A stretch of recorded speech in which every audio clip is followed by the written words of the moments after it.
Welcome to my channel The Gautam's Classes. Please like and subscribe my channel. आज हम start करेंगे 12th class Pradeep की physics, जिसका chapter first या unit first है electrostatics.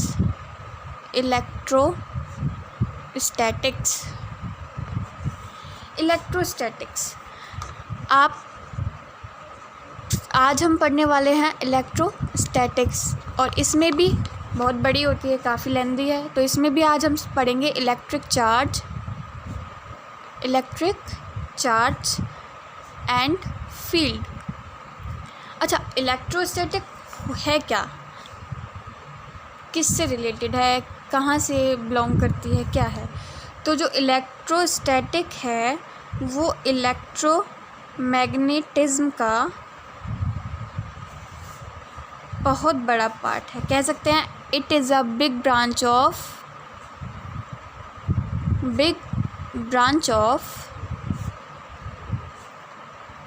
Electromagnetism.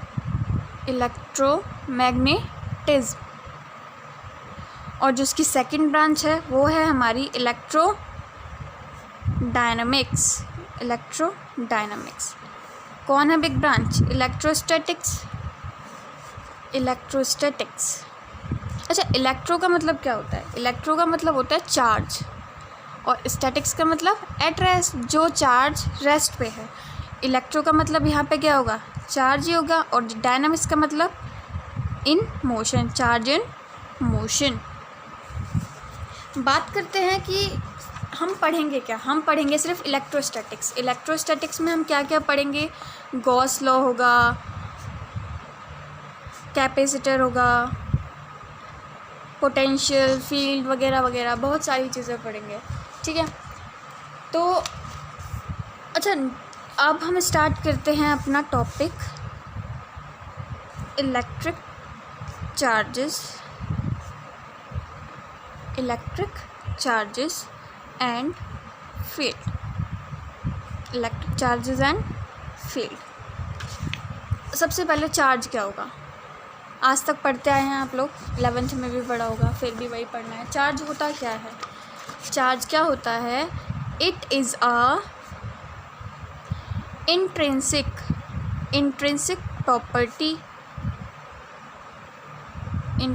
Property of matter.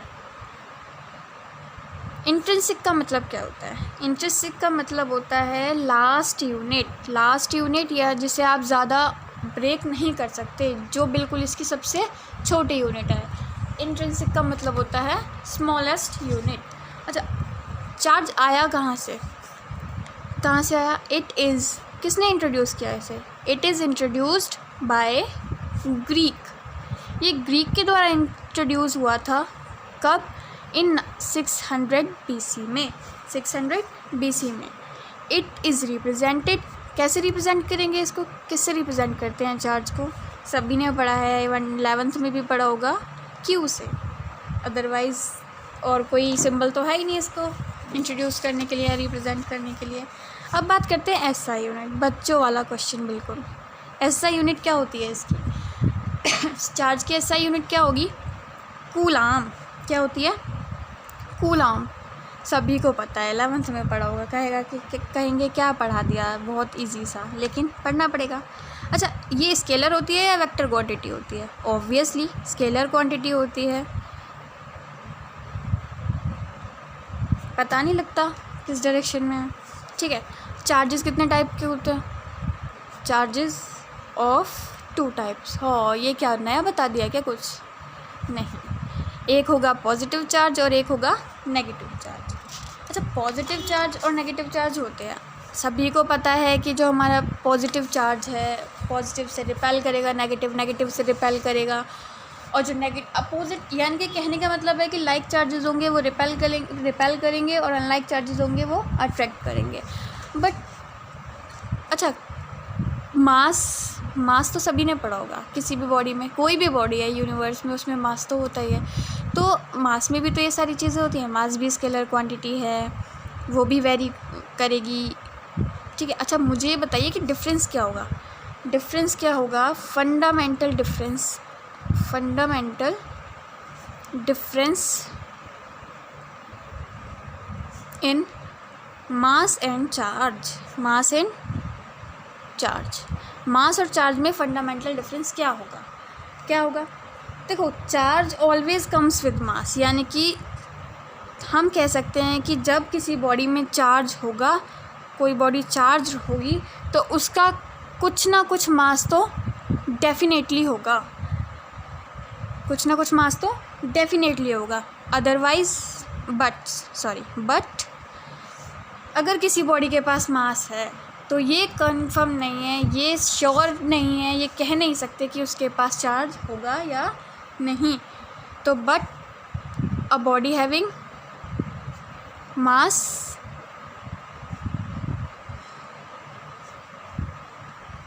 that not compulsory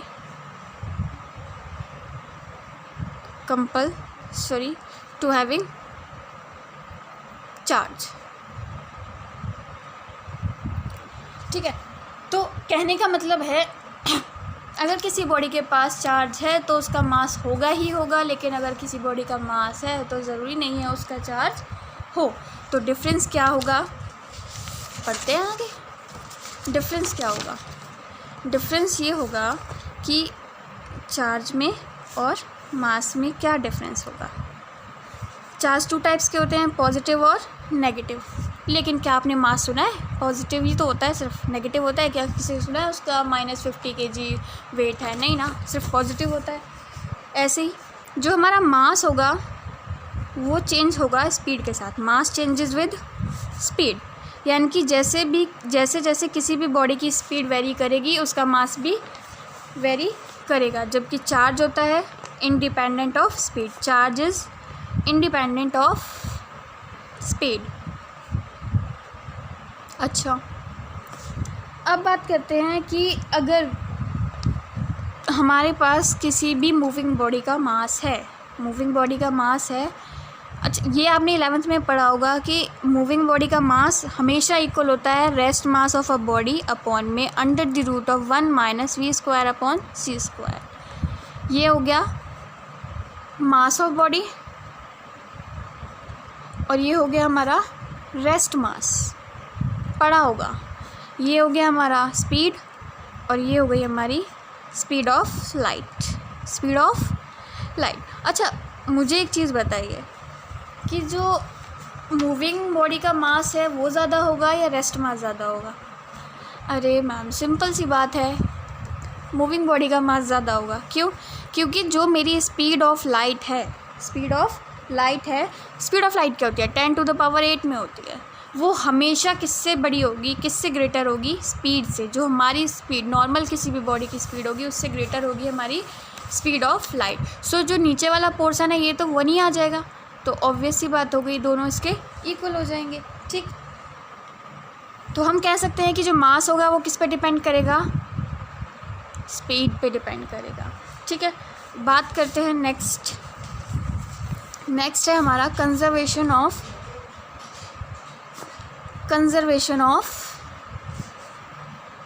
charge. Conservation of charge का conserve करना क्या होता है? कंजर्व करना होता है अपने अंदर किसी भी चीज़ को इकट्ठा करना। तो यहाँ पे किसको इकट्ठा करना है? चार्ज को। चार्ज सबको पता है, charge can neither be created nor be destroyed, यानी कि ना चार्ज को हम क्रिएट कर सकते हैं ना उसको ख़त्म कर सकते हैं, but can only be transfer from one body to another body. यानी कि चार्ज को ना हम क्रिएट कर सकते हैं ना हम उसको डिस्ट्रॉय कर सकते हैं, बस चार्ज क्या होगा, एक बॉडी से दूसरी बॉडी में ट्रांसफ़र होगा।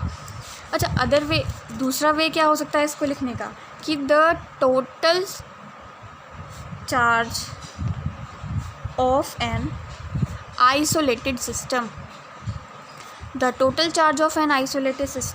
Is constant. यानी कि क्या होगा, आइसोलेटेड का मतलब क्या होता है? आइसोलेटेड का मतलब होता है जो सिस्टम अकेला रहना पसंद करता है, बिल्कुल, जिससे किसी से कोई मतलब नहीं रखना।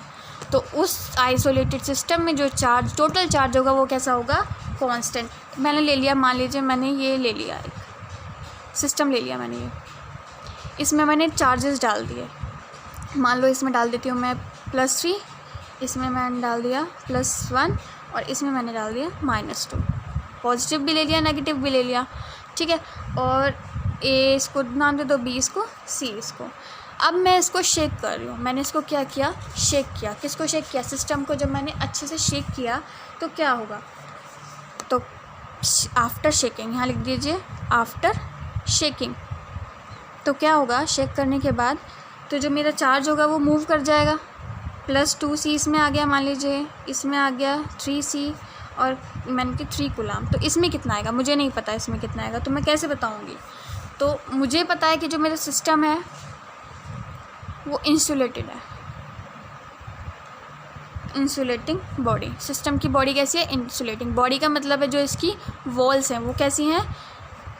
इंसुलेटेड, यानी कि चार्ज इनसे बाहर नहीं जा सकता। चार्ज कहाँ रहेगा? इन्हीं दोनों के अंदर। तो इसमें क्या है? Q1 + Q2, कितने चार्जेस हैं? 3 है, तो मैंने 3 चार्जेस ले लिए। और इसमें है Q1 dash + Q2 dash + Q3 dash. Q1 कितना है? 3 + 1 -2। और इधर कितना है? 2 + 3, ये मुझे पता नहीं है, मैंने कर दिया।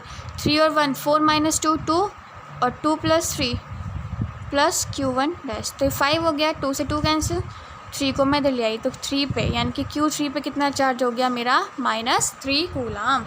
कितना चार्ज हो गया? -3 कूलाम। अब बात करते हैं हम एप्लीकेशंस। अच्छा, एप्लीकेशंस किसकी? Applications of conservation of charge.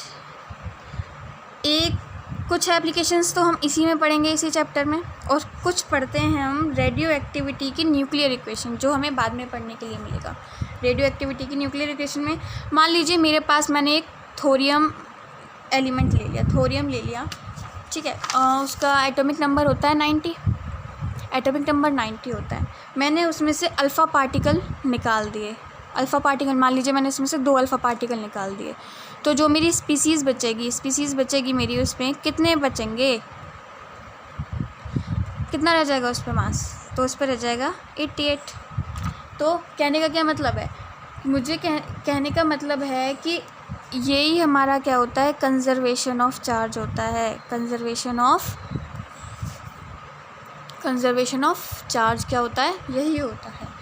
अच्छा, कंजर्वेशन ऑफ चार्ज होता है वो एक्सपेरिमेंटली फाउंड करें तो ट्रू होगा, क्योंकि इसका कोई प्रूफ होता नहीं है कि हम कैसे शो करेंगे कंजर्वेशन ऑफ चार्ज, क्योंकि हम किसी सिस्टम के अंदर घुस के तो देख नहीं सकते कि उसमें कितना चार्ज है। तो सिर्फ हमें कैसे प्रूव कर सकते हैं? सिर्फ एक्सपेरिमेंट से ही ये प्रूव हो सकता है। अब बात करते हैं आगे, सबसे ज़्यादा क्वांटाइजेशन ऑफ चार्ज। क्या बात करते हैं आगे? Quantization of charge. Quantization of charge क्या होता है? अच्छा, पहले मुझे पूछना है कि क्वांटाइजेशन ही क्या होता है? क्वांटाइजेशन क्या होता है? क्वांटाइजेशन का मतलब होता है anything which is available in fixed amount means to say कहने का है यहाँ पे कि कोई भी सिस्टम लेंगे, कुछ भी लेंगे, उसमें चार्ज हमें क्या होगा? फिक्स्ड अमाउंट में ही मिलेगा। चार्ज किस में मिलेगा? फिक्स्ड अमाउंट में। मान लीजिए हम किसी शॉप पे जाते हैं, मुझे वहाँ पे अगर हम पेन पूछेंगे तो 1 पेन मिलेगा, 2 पेन मिलेगा, 3 पेन मिलेगा, लेकिन कोई ये थोड़ी है कि हम बोलेंगे कि मुझे 1 और आधा पेन चाहिए, यानी कि 1.5 पेन चाहिए, 2.5 पेन चाहिए, नहीं मिलेगा ना। कोई भी चीज़ मिलेगी फुल फिक्स्ड क्वान्टिटी में मिलेगी ना। तो कह सकते हैं इसको कि the smallest charge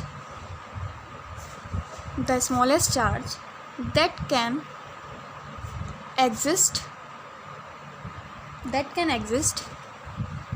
independently charge on electron। कहने का मतलब है इलेक्ट्रॉन पर पाए जाने वाला सबसे छोटा चार्ज जो इंडिपेंडेंट हो। इलेक्ट्रॉन पर पाए जाने वाला सबसे छोटा चार्ज जो इंडिपेंडेंट हो वो क्या होगा हमारा क्वांटाइजेशन ऑफ चार्ज। अच्छा, इलेक्ट्रॉन पे कितना चार्ज होता है 1.6 इंटू 10⁻⁻90 कूलम, यही होता है ना। तो ये क्या होगा हमारा फंडामेंटल चार्जेस, यानी कि सबसे छोटा चार्ज होगा इलेक्ट्रॉन पे, फंडामेंटल चार्ज। ठीक है, अब दूसरी बात क्या कहते हैं, दूसरी बात ये है कि जो हमारा चार्ज होगा, चार्ज ऑलवेज हमेशा कैसे एग्जिस्ट करेगा, charge always exist in integral multiple of fundamental charge. कहने का क्या मतलब है कि चार्ज हमेशा जो फंडामेंटल चार्ज होगा उसका इंटीग्रल मल्टीपल में ही मिलेगा।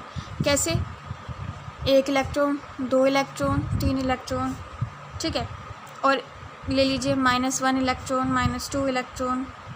कहने का मतलब है प्लस माइनस एनी तक जा सकता है, नंबर ऑफ चार्जेस तक जा सकता है। अगर बॉडी में, अगर हम किसी भी बॉडी को इलेक्ट्रॉन देंगे, अगर किसी भी बॉडी को इलेक्ट्रॉन देंगे तो बॉडी पे कैसा चार्ज होगा, नेगेटिव चार्ज होगा। अगर बॉडी में से हम इलेक्ट्रॉन ले रहे हैं तो कैसा चार्ज होगा, पॉजिटिव चार्ज होगा। तो हम कह सकते हैं कि जो चार्ज है वो इंटीग्रल मल्टीपल ऑफ है इलेक्ट्रॉन के। तो ये क्या आ गया, इंटीजर, ये हो गया हमारा चार्ज ऑन बॉडी, और ये हो गया हमारा इलेक्ट्रॉन, चार्ज ऑन इलेक्ट्रॉन। अच्छा, अब कह सकते हैं कि हम कैसे फाइंड आउट करेंगे कि नंबर ऑफ इंटीग्रल। क्वेश्चन ले लीजिए, मैंने क्वेश्चन सॉल्व करा देती हूँ। एक क्वेश्चन, कोई भी क्वेश्चन ले लीजिए। मैंने कहा कि क्या किसी भी बॉडी पर इतना चार्ज,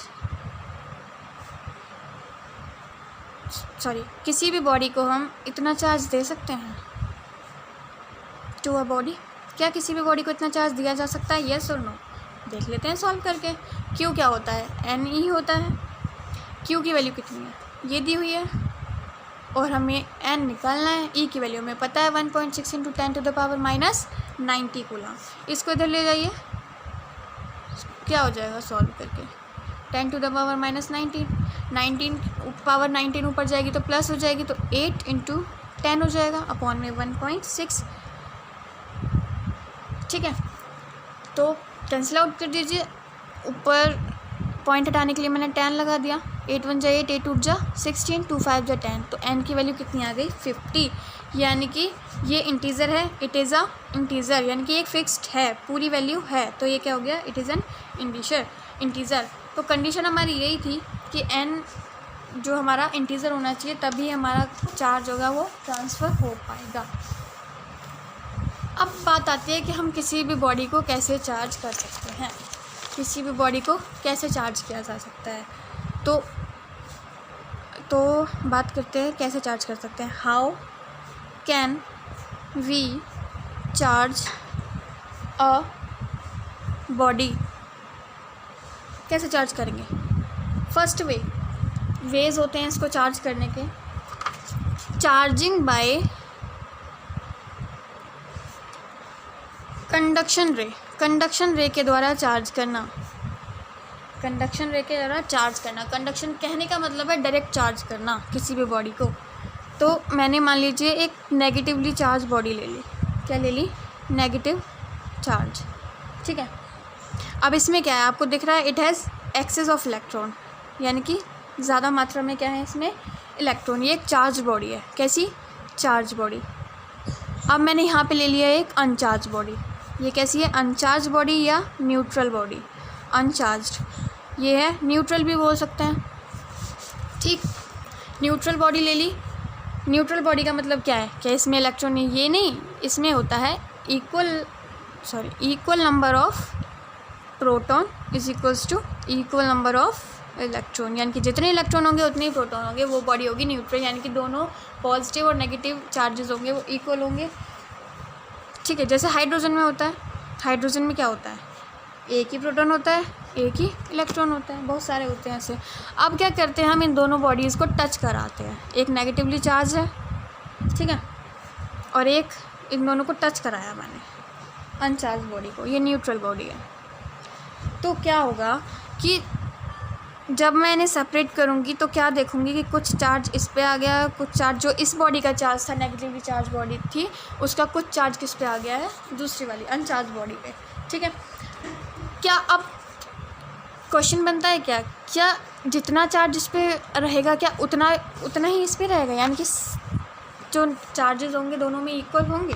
तो इसका क्या कारण है, इसका ये कारण है कि अगर दोनों बॉडीज़ का शेप, साइज़ और मटेरियल सेम है, शेप, साइज़ और मटेरियल सेम है, तो दोनों बॉडीज़ पे इक्वल चार्ज ही डिस्ट्रीब्यूट होगा। मान लीजिए मैंने एक और बॉडी ले ली, उस पर मैंने चार्ज दे दिया Q और दूसरी पे दे दिया मैंने अनचार्ज बॉडी, दोनों को टच कराएंगे। आफ्टर टच तो क्या होगा, एक बॉडी पे Q बाय हाफ जाएगा, Q हाफ जाएगा। ठीक है, ये होगा हमारा charging by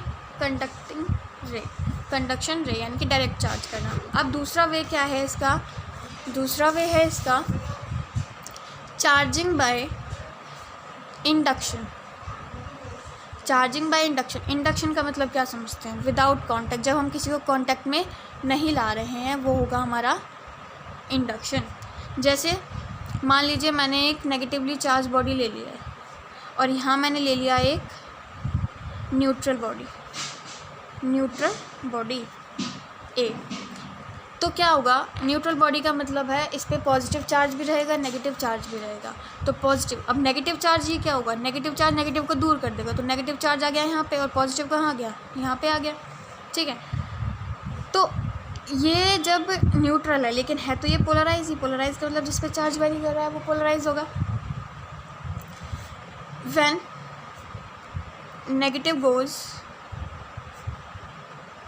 far after in contact,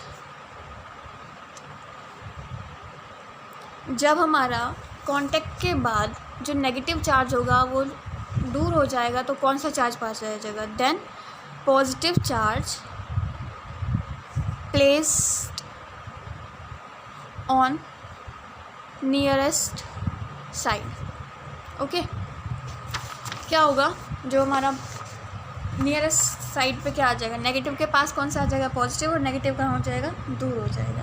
ठीक है, इट इज़ ये अब देखा जाए तो मास ऑफ इलेक्ट्रॉन क्या होता है, मास ऑफ इलेक्ट्रॉन कितना होता है, 9.1 × 10⁻³ kg होता है।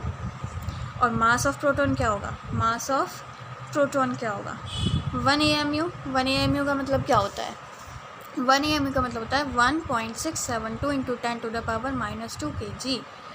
अच्छा, ये पोलराइज होगा but now it is neutral. ठीक है, पोलराइज होने के बाद भी क्या है, न्यूट्रल है। अब मैंने कुछ भी अदर बॉडी ले लेती हूँ मैं, मान लीजिए मैंने कोई भी बॉडी ले ली है, मैंने बॉडी ले ली, कोई भी कंडक्टर ले लिया B। ठीक है, ये मैं इसको यहीं पे रखूँगी नेगेटिवली चार्ज बॉडी को। मैंने एक बॉडी ली थी A, ये तो मेरा था ही, इस पे यहाँ पे पॉजिटिव था और इस पे यहाँ पे नेगेटिव था। मैंने A ले लिया, B ले लिया मैंने, और इन दोनों को क्या कराया मैंने, टच। क्या कराया, टच। तो क्या हुआ, अब ये बिल्कुल अनचार्ज थी, अनचार्ज की वजह से जो नेगेटिव चार्ज होगा वो किस में मूव कर जाएगा, इसमें मूव कर जाएगा, इसमें मूव कर जाएगा, ये न्यूट्रल है। अब कंडक्शन की वजह से क्या होगा, due to conduction electron flows in B। अब हम इनको सेपरेट करेंगे तो क्या देखेंगे, now separate A and B। जब हम A और B को सेपरेट करेंगे तो ये तो यहीं पे रहेगा, लेकिन और जो ये है हमारा, ये क्या हो जाएगा, यहाँ पे पॉजिटिव चार्ज ही रह जाएगा और यहाँ पे क्या आ जाएगा, सारा नेगेटिव चार्ज, यानी कि A पे रहेगा पॉजिटिव और B पे रहेगा नेगेटिव चार्ज। तो कहने का मतलब है, अगर जो नियरेस्ट यानी कि नियर एंड होगा उस पर आएगा अपोजिट पोलैरिटी। देखिए इसके नियर पे क्या आ रही है, अपोजिट पोलैरिटी आ रही है, पॉजिटिव नेगेटिव है तो ये पॉजिटिव आ गया, और जो फारदेस्ट एंड है उस पर कैसा है, सिमिलर चार्ज है ना। तो यही होता है। अब बात करते हैं कि अगर मैंने कोई बॉडी इसे अवेलेबल की ही नहीं है, मान लीजिए मैंने यहाँ पे पॉजिटिव चार्ज ले लिया है, मैंने यहाँ पॉजिटिव चार्ज लिया है, और जो मैंने अदर बॉडी ली है A, उस पर मैंने क्या किया, पॉजिटिव चार्ज को वो दूर डाल देगा ही, मैंने इस पर पॉजिटिवली चार्ज थी, मैंने इस पर क्या किया, पॉजिटिव चार्ज, और नेगेटिव था बहुत कम था। अब मैं इसको क्या करूँ, नेगेटिव बॉडी से टच नहीं करा रही, पॉजिटिव एक दूसरे को रिपेल करेगा। सबसे अच्छा सोर्स मैंने क्या किया, इसको अर्थिंग कर दी। अर्थिंग क्या होती है, अर्थ में तो सबसे ज़्यादा इलेक्ट्रॉन होते हैं, ठीक है। अर्थिंग करने के बाद क्या होगा, मोस्ट ऑफ द इलेक्ट्रॉन कहाँ ट्रांसफ़र हो जाएंगे, इसमें, और नेगेटिव चार्ज बॉडी पे आ जाएगा, क्योंकि अर्थ होती है वो गिव्स इलेक्ट्रॉन तो बहुत ही देगी। तो अर्थ क्या करेगी, एक बॉडी ए है उसको क्या कर देगी, इलेक्ट्रॉन दे देगी, ठीक है। बात करते हैं अब थर्ड मेथड। थर्ड है चार्ज बाय फ्रिक्शन। फ्रिक्शन से तो हर बॉडी चार्ज होती है। फ्रिक्शन से कैसे चार्ज होती है, मान लीजिए कि आप कोई भी ठंड में जब हम अपने दोनों हाथों को रब करते हैं तो थोड़ी देर बाद गर्म हो जाते हैं, हमारे हाथ हो जाते हैं ना, तो क्या कहते हैं, मोस्टली यूज़ इन इंसुलेटर। तो सबसे ज़्यादा किस में यूज़ होती है, ये इंसुलेटर में होती है। जब हम किसी भी दो ऑब्जेक्ट को रब कर रहे हैं, मीन्स टू से हम उन्हें काइनेटिक एनर्जी दे रहे हैं। जब हम उन्हें काइनेटिक एनर्जी दे रहे हैं तो कुछ टाइम बाद उसमें थर्मल एनर्जी आ जाएगी। क्या, थर्मल एनर्जी आ जाएगी। तो जो हमारे आउटर मोस्ट इलेक्ट्रॉन होंगे वो क्या करेंगे, मूव करेंगे from one body to another body. अच्छा, किस वजह से मूव करेंगे, because of thermal energy. Thermal energy की वजह से वो मूव कर जाएंगे एक बॉडी से दूसरी बॉडी में। और कह सकते हैं कि वैसे ये क्वांटम लेवल पे ही होता है कि क्वांटम लेवल पे क्या करेंगे, हमारे जो इलेक्ट्रॉन है, मास है, वो इंक्रीज़ होता रहेगा, डिक्रीज़ होता रहेगा। तो ये होता है हमारा चार्जिंग के 3 मेथड्स, ठीक है। अब बाकी बात करते हैं हम कूलाम्स लॉ वगैरह, वो हम नेक्स्ट लेक्चर में करेंगे। Okay, thank you friends.